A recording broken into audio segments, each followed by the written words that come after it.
brings us to the tabernacle. And again, I'm very interested in the story behind the image, because this is a representation of your, artistic creation. Yeah. And before we even get to the cigar, but Yeah. how has your life journey brought you to this point and to create this product, this image?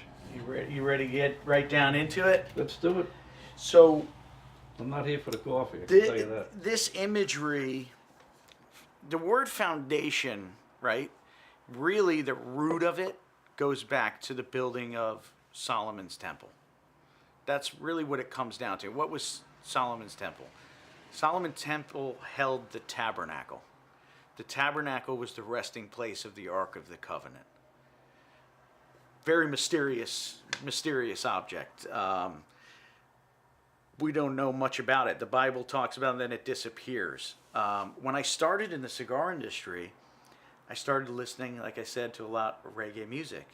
Reggae music, the colors are red, gold, and green. People think that comes from Jamaica. It's really Ethiopia. So all I know about Ethiopia is starvation and, things of this nature. This is about the same time I started working at the Calabash, right? So I start looking into this more. Well, it turns out that Ethiopia is one of the oldest untouched lineages of kings and queens that goes back 3,000 years to the time of the Queen of Sheba. The story is that the Queen of Sheba went to seek Solomon's knowledge in Israel, right? They had a son named Menelik, which means the son of the wise men. He was sent back to govern the land of his mother, and it's said that he took the Ark of the Covenant with him. The Ethiopians have claimed to have the actual Ark of the Covenant. Smithsonian did a great article on, it's called Keepers of the Ark. But there's something interesting that's going on here, because every church, we're talking about one of the oldest Christian and Jewish societies in the world. Mm-hmm. And everybody has this Ark of the Covenant, replica within the church. So this always, being a history and culture, this is amazing. And of course, Indiana Jones talks all about this, but they're based in Egypt in it. But if you go down the Nile and keep going, you end up at the largest tributary of the Nile River is the Blue Nile in Ethiopia. So it is said that it was smuggled, the Ark, from Egypt down the Nile into Ethiopia.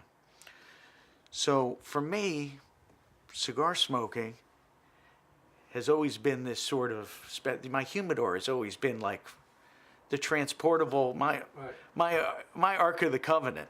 Not to be sacrilegious, but a very special thing for me. For me, cigar smoking was always this special time between my grandfather, my brother, and just a really special time, and almost for me a sacred time to enjoy and visit and share. I learned a lot about life at a very young age from smoking cigars with my grandfather, and being around people that have lived life a little bit more than me, and I was able to learn from a lot of these life experiences. So I've always loved this imagery. This imagery. This is an old photo from 1924 of Haile Selassie, right?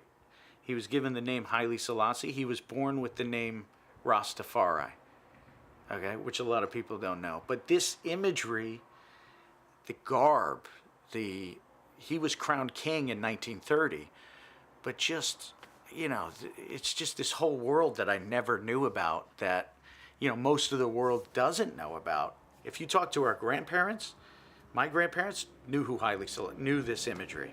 But after 1974, the communists took over, and they started systematically destroying a lot of this history. And then that's when the famines took place. That's when you have We Are the World.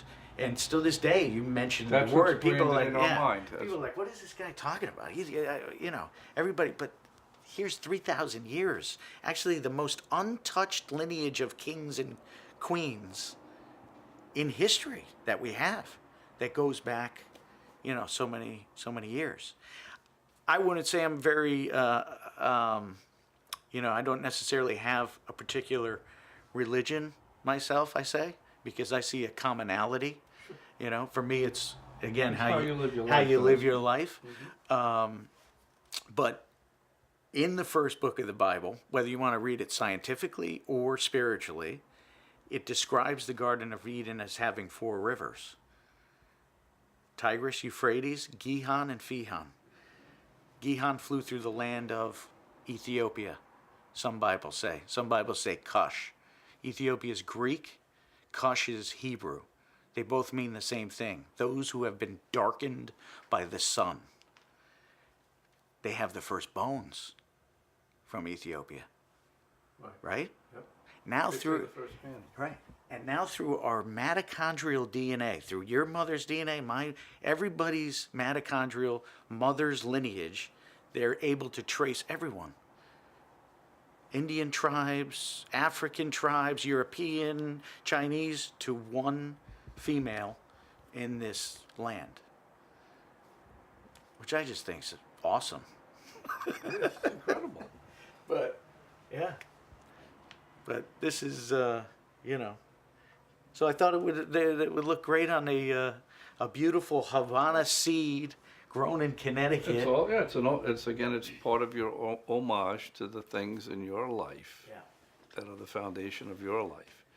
And this product gives you an ability to share that philosophy and that story and what's important to you. And that's how I think one of the things that makes you unique is the connection that you have with consumers. Yeah. You know, you actually, people are very engaged. I've been to a number of your events, and it's not just, it's a nice cigar and I enjoy it. They're also, they like to share in your, you know, the spirit and what makes you unique and different. And that also translates into the product. All these products